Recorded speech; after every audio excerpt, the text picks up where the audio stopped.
So today we're going to talk about 5 point. Everybody is ready to go. Okay. We're going to begin today with a little bit of review. Doesn't count as a box. It's going to be a review. There are 3 forms of a line that we've talked about in Algebra 1. Alright, so we're going to start off with this one. I want you to see if you can tell me what the names of them are. Here's the first one. It looks like this. Well, y equals mx plus b. What's that called? What's the name of this form called? Slope-intercept form. You got it. Slope-intercept form. And what is slope-intercept form good for? What's one thing that it tells you that is particular about the graph? Yeah, give me one thing. The slope and y-intercept. Well, you give me 2 things. Yes, it tells you the slope and it tells you the y-intercept, right? The m is the slope and the b is the y-intercept. That's pretty good. Then we learned about this one. Y minus y1 equals m times x minus x1.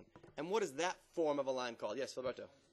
Yes, you got it. This is point slope form. And what is useful about this particular form? What is useful about this particular form? Yes. It gives you a point on the line and the slope. But what does it not give you? The y-intercept, right? It doesn't give you the y-intercept. So, depending on which form you're working with, you can get different parts for it. Now, the third and final form that we're going to talk about is standard form. And that is ax plus by equals c. This is called standard form.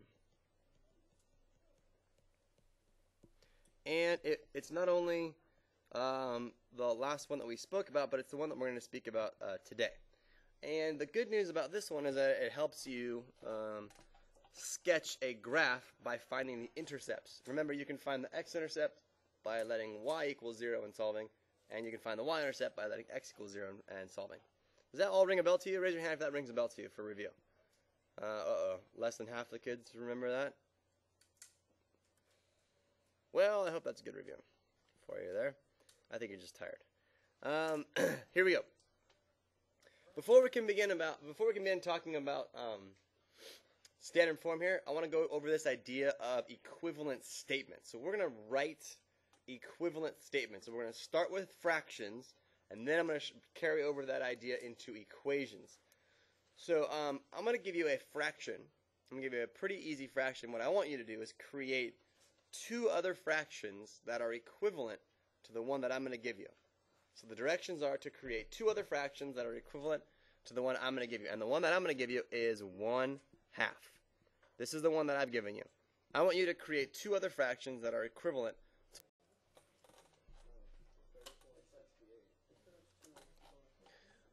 Okay.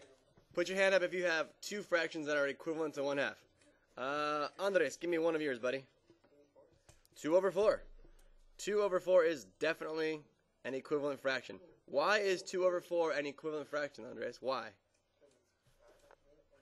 Because, alright, so if they have the same decimal equivalent, right? 2/4 and 1/2 equals 0.5. Give me another one. Sergio. Huh? 7/14. Yeah. That is also an equivalent fraction, right? Give me another one. Kim, give me another one.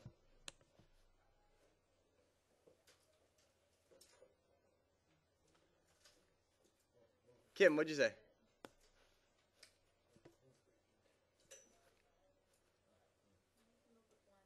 Okay, what'd you come up with?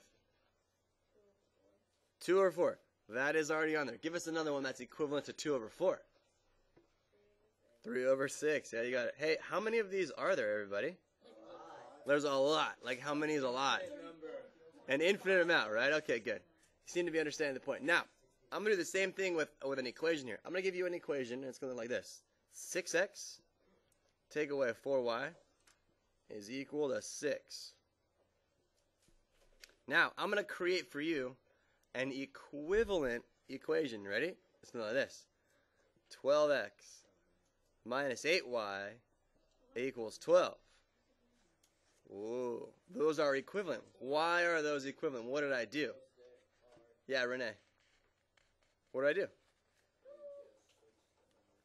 I switched the numbers, but I switched the numbers in a certain particular way.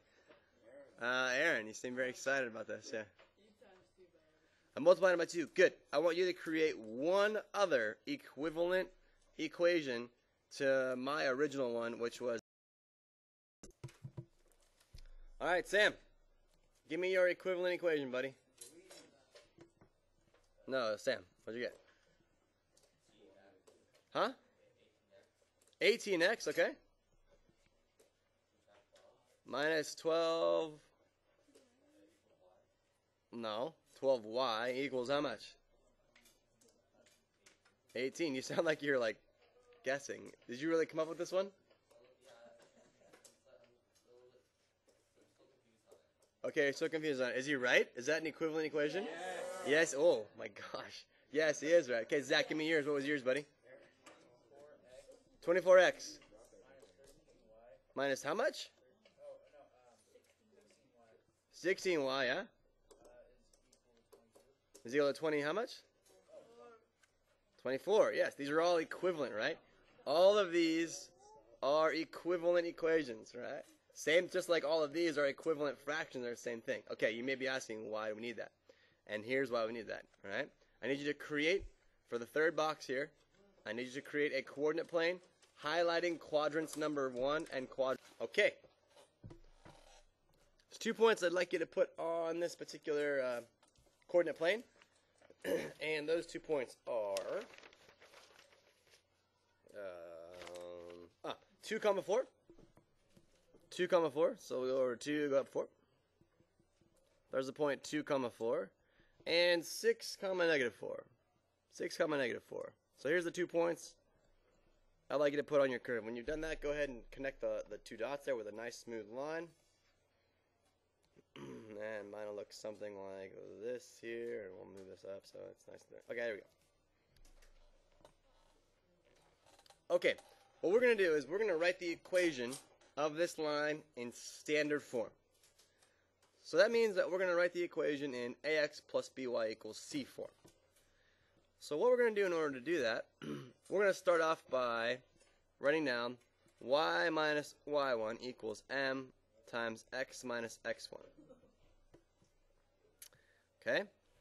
But I want you to like sort of split this page in half here, and I want you to do another one here. Y minus y1 equals m times x minus x1.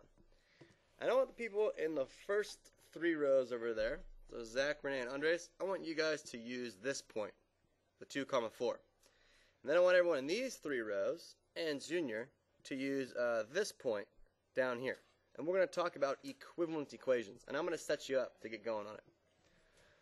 Now, regardless of what row you're in, we're going to need the slope of this line, right? So, Renee, how do I get the slope of this line, buddy?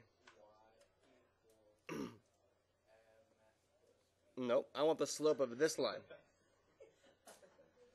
How do I find the slope of this particular line on the graph? There's a much easier way, Renee.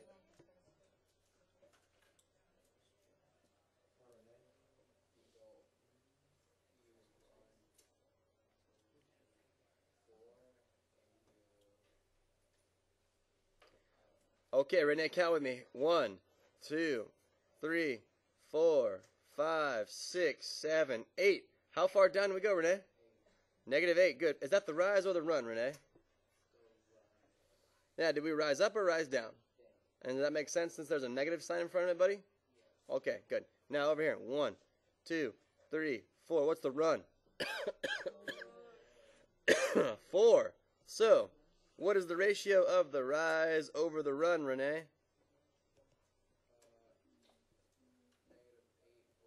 -8 over 4. Can you simplify that fraction, Renee? What would it be, buddy? Try again.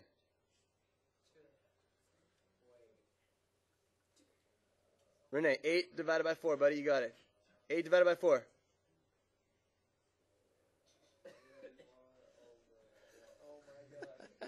Renee, stop listening to your friends. They're trying to mess you up. What's 8 divided by 4?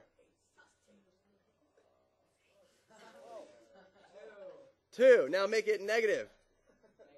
Oh my God. All right, Renee, you guys don't listen to your friends, man. They're trying to mess you up, all right? So the slope is -2. Oh my goodness. So here's what we have. Y minus y1 equals -2. x minus x1. Down here, y minus y1 equals negative 2x minus x1. Okay, if you're in the first three rows, I want you to use this x and this y for this equation. If you're in the second three rows, I want you to use this x and this y for this equation. No, you cannot. All right, so hopefully you should have realized here that no matter which route you took, all right, remember I got this in the standard form, so you had to plug in the point that you were using, and I told the first three rows to use 2, 4, so I plugged in the point, I used the distributive property, and I ended up with y plus 2x equals 8. If you're in the other two rows, you had to use the distributive property again, and I ended up with y plus 2x equals 8. They're equivalent. And it turns out the whole way down, these are all equivalent to each other because both lines are on the same line. Or sorry, both points are on the same line. So it doesn't matter which point you choose. When we write it in standard form, we will always end up with the same equation. So we don't have to worry about which point we choose. So that's the whole point of using the standard form for this form right here. All right? So the process that you do is you write down point slope form. You then apply the slope. Then you choose any point you want, and you simplify to standard form. That's the goal of this lesson, so that when we're all said and done, we both have y plus 2x equals 8. That's our standard form. It'll be the same no matter how we look at it. Does that make sense to you now, what we're doing? Okay. Any questions about that you want to discuss or go over or talk about? Now is then a perfect opportunity to do so. Yeah? How do I get the 2? Which 2? The bottom? This 2 down here? How did I get that one?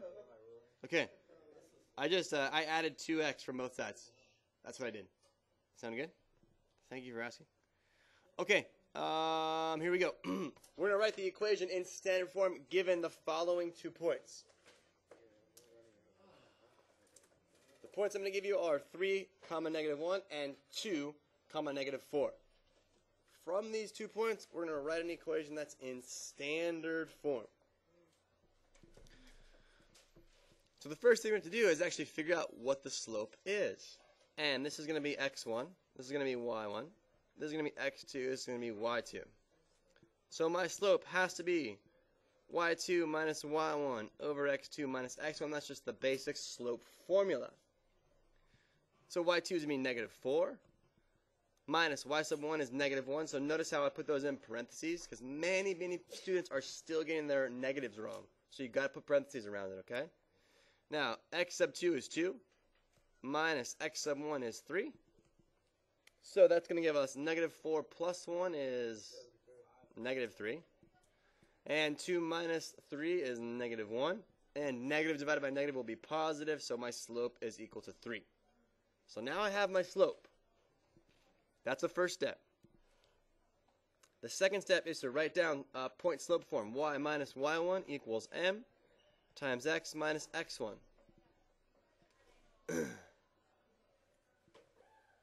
Next, I'm going to apply my slope and a point. Now, the cool thing about standard form is it doesn't matter which point you choose, so I'm going to go ahead and choose the first point.